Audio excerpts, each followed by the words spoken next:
93 के मुंबई बम धमाके के बाद पूरे शहर में वायलेंस अपने चरम पर था। अंडरवर्ल्ड के अलग अलग गैंग्स के बीच गैंग वॉर तांडव मचा रही थी। दाऊद दुबई में बैठा था, अबू सलेम मुंबई में डी कंपनी का नया बॉस बना था। खौफ फैलाने अबू सलेम ने मुंबई के गलियारों में मौत का नंगा नाच शुरू कर दिया था। 150 के करीब ऑटोमेटिक वेपन मुंबई आ चुकी थी। मकसद था दाऊद के दुश्मन और दाऊद के खिलाफ जाने वाले लोगों का खात्मा। एक के बाद एक 4 बड़ी लाशें गिरती है। मुंबई का उस दौर का एक बड़ा businessman Pradeep Jain, film producer Javed Siddiqui, Chembur का नामचीन बिल्डर कुकरेजा और एक बड़ा मर्डर। 93 के बम धमाकों के बाद मुंबई पुलिस अंडरवर्ल्ड का सफाया करने में लगी थी। इधर डी कंपनी के 2 शार्प शूटर पूरा रक्त चरित्र रच रहे थे, सलीम हड्डी और राजेश इग्वे। लेकिन तभी मुंबई पुलिस को एक ऐसी खबर मिलती है जिससे पूरे पुलिस महकमे के हाथ पांव फूल गए। खबर ही कुछ ऐसी थी, शिवसेना सुप्रीमो बाला साहेब ठाकरे को उनके ऑफिस में घुसकर मारने अबू सलेम और दाऊद का शूटर निकल चुका है। इधर मुंबई पुलिस को जो भी करना था फौरन करना था। पूरी मुंबई पुलिस मैदान में उतर गई। उस जमाने के मुंबई के जितने भी एनकाउंटर स्पेशलिस्ट थे उन्हें भी मैदान में उतार दिया गया। भला एक शूटर को पकड़ने इतना बड़ा तामझाम? अरे मामा, ये तामझाम लाजमी था, क्योंकि जो शूटर निकला था वह कोई मामूली गुंडा नहीं था रे। पुलिस, कमांडो और क्रिमिनल तीनों का कॉम्बो था राजेश इग्वे, जिससे पूरा मुंबई पुलिस वाकिफ था, क्योंकि यह राजेश इग्वे खुद एक पुलिस वाला था। कमांडो ट्रेनिंग ली थी। अब आपके मन में सवाल होगा, राजेश इग्वे पुलिस वाला था, मुंबई पुलिस का खतरनाक कमांडो था, फिर अंडरवर्ल्ड में क्या कर रहा था? रक्षक भक्षक क्यों बना? दाऊद के साथ वो क्या कर रहा था? बाला साहेब ठाकरे को मारने क्यों निकला था? और पुलिस ने बाला साहेब को कैसे बचाया? और अंत में राजेश इग्वे का क्या हुआ था? कम छो मजामा। अरे मामा, मुंबई अंडरवर्ल्ड से जुड़ी कई ऐसी घटनाएं और किस्से हैं जिससे शायद बहुत सारे लोग अनजान हैं।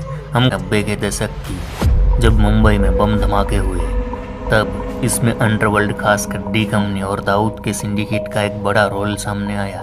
क्रिमिनल होना ठीक है, पर जब क्रिमिनल देश की संप्रभुता, मान मर्यादा और देश को नुकसान पहुंचाने काम करने लगता है, तब वह पूरे देश के लिए एक खतरा बन जाता है। 93 के बम धमाके के बाद ऐसा ही हुआ। मुंबई पुलिस के सामने एक बड़ी चुनौती थी। सालों से पनप रहे अंडरवर्ल्ड को जड़ मूड़ से उखाड़ फेंकना था। बहुत से क्रिमिनल की धरपकड़ हो रही थी। ऑर्गेनाइज क्राइम के खिलाफ बहुत बड़ा अभियान चल रहा था। एनकाउंटर पे एनकाउंटर हो रहे थे। हथियारों को जब्त किया जा रहा था, यानी पहली बार एक बड़ी लड़ाई अंडरवर्ल्ड के खिलाफ लड़ी जा रही थी। लेकिन पुलिस को और एक काम करना था जो अहम था। उस वक्त के मुंबई पुलिस कमिश्नर थे अमरजीत सिंह समरा।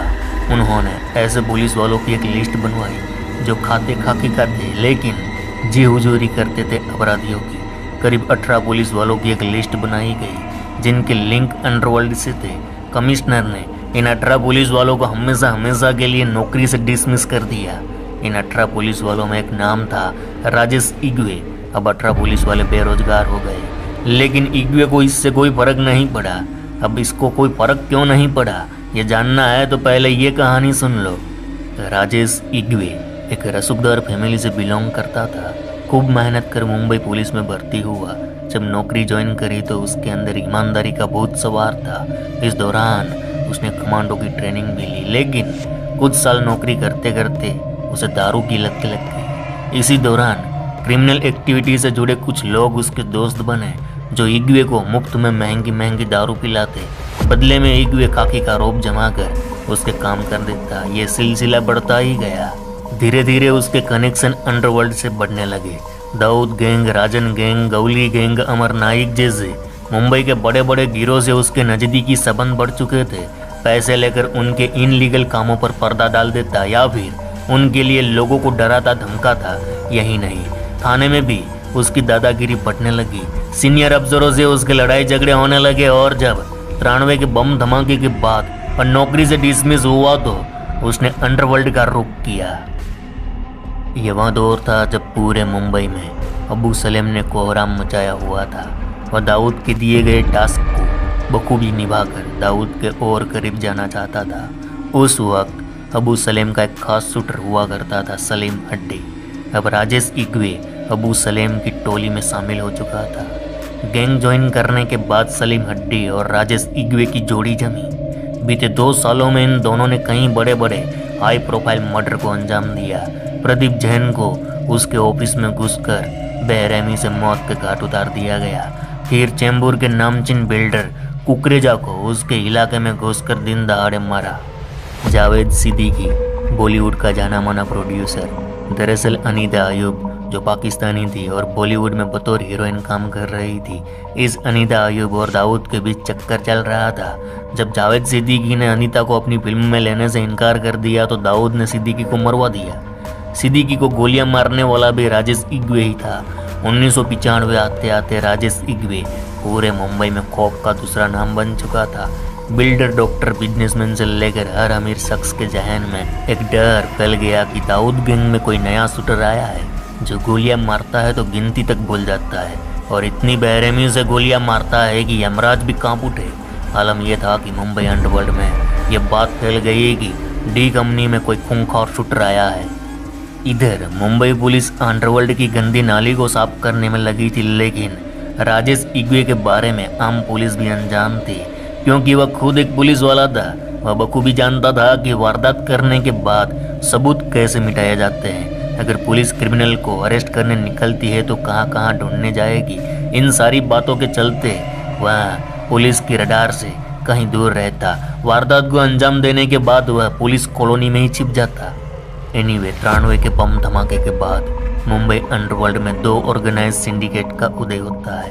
एक और थे हिंदू डॉन, दूसरी और मुस्लिम डॉन, या यूं कहें धर्म के नाम पर एक दीवार खड़ी की जाती है। और अंडरवर्ल्ड में धर्म के नाम पर यह जो नया पैटर्न आया हुआ था वह मुंबई अंडरवर्ल्ड का अब तक का सबसे खराब पैटर्न साबित हुआ। इसमें छोटा राजन और दाऊद गैंग ने एक दूसरे के लोगों को मारना शुरू कर दिया और इसमें वो लोग मारे गए जिनका अंडरवर्ल्ड से कोई लेना देना नहीं था। इस गैंग वॉर में एक दूसरे के रिश्तेदार, जान पहचान वाले मारे गए जो बेगुनाह थे। इसमें धर्म के नाम पर आग लगाने वाले तो मारे गए, लेकिन कुछ ऐसे लोगों को भी टारगेट किया गया जिनका जाति धर्म की राजनीति से कोई लेना देना नहीं था। उस दौर में मुंबई में एक ही कहानी गूंज रही थी कि मुसलमानों ने हिंदू को मारा, हिंदू ने मुसलमानों को मारा, और इस बदले की आग ने पूरे मुंबई में तहलका मचा दिया। इसी पैटर्न के चलते राजेश इग्वे ने अपने आकाओं के कहने पर कई निर्दोष लोगों को टारगेट किया और अब उसके रडार पर थे शिवसेना के प्रमुख बाला साहेब ठाकरे। बाला साहेब ठाकरे को मुंबई या महाराष्ट्र ही नहीं बल्कि पूरे भारतवर्ष में हिंदू और सनातन के सबसे बड़े लीडर माने जाते हैं। उनके सामने किसी में इतना दम नहीं था कि कोई उंगली भी उठा सके। उनके कुछ विवादित बयान, जिनमें खासकर अपने धर्म को डिफेंस करने की ही बात होती थी, लेकिन उनके ये बयान कुछ लोगों को कांटे की तरह चुभते थे। और अब अबू सलेम को अपने आकाओं की ओर से बाला साहेब ठाकरे को ख़त्म करने का ऑर्डर मिल चुका था, लेकिन बाला साहेब ठाकरे को मारना तो दूर, उन तक पहुंचना यानी मौत को गले लगाने जैसी बात थी, क्योंकि उनके आसपास हर वक्त सैकड़ों लोगों की सुरक्षा होती थी। तब अबू सलेम ने बाला साहेब ठाकरे का काम तमाम करने राजेश इग्वे को चुना। इसकी भी वजह थी, एक तो राजेश इग्वे मौत से डरता नहीं था, वहीं हिंदू था तो बाला साहेब तक पहुंच सकता था। राजेश पहले मुंबई पुलिस में था तो उसके बहुत सारे सोर्स थे। उसने उन सोर्स का यूज़ कर बाला साहेब को मिलने अपॉइंटमेंट ले ली। वह अपॉइंटमेंट थी 7 नवंबर 1995 की। 7 नवंबर 1995 को राजेश बाला साहेब के ऑफिस में उनके सामने बैठने वाला था और इसी मीटिंग में वह उन्हें शूट भी करता, लेकिन इस बार नियति को कुछ और ही मंजूर था। 7 नवंबर 1995 का दिन आता है। उसी सुबह मुंबई पुलिस को अपने मुखबिर से पता चला कि बाला साहेब ठाकरे को जो शख्स मिलने आने वाला है वह दरअसल अबू सलेम का आदमी है और बाला साहेब पर आज वह गोली चलाएगा। ये जानकारी मुंबई पुलिस के लिए बम गिरने जैसी थी। अब सीनियर अफसरों ने तुरंत एक टीम बनाई और अर्ली मॉर्निंग मुंबई पुलिस की टीमें राजेश को ढूंढने निकल पड़ी। इस टीम में मुंबई पुलिस के बड़े बड़े एनकाउंटर स्पेशलिस्ट भी शामिल किए गए थे। अब पुलिस का एक ही मकसद था, इस आदमी को बाला साहेब ठाकरे के बंगले तक पहुंचने नहीं देना है। पूरे मुंबई में नाकाबंदी लग चुकी थी। मुंबई में जितनी भी पुलिस कॉलोनी थी उसे छावनी में तब्दील कर दिया गया, क्योंकि ये शख्स अक्सर पुलिस कॉलोनी में ही छिपता था। और जब राजेश तारदेव पुलिस कॉलोनी से बाहर निकला कि पुलिस ने चारों ओर से घेर लिया, लेकिन वह भागने गया कि क्राइम ब्रांच के इंस्पेक्टर कादर खान ने अपनी रिवॉल्वर उसके ऊपर साधते हुए कहा भागना मत, लेकिन वह कहाँ रुकने वाला था। राजेश भी बड़ी फुर्ती से कादर खान की ओर मुड़ा, अपनी रिवॉल्वर निकालकर गोली चलाने गया कि कादर खान ने ढाई ढाई करती गोलियां उसके सीने में घोंप दी और राजेश भी एनकाउंटर में ढेर हो गया और इस तरह बाला साहेब ठाकरे की जान भी बच गई।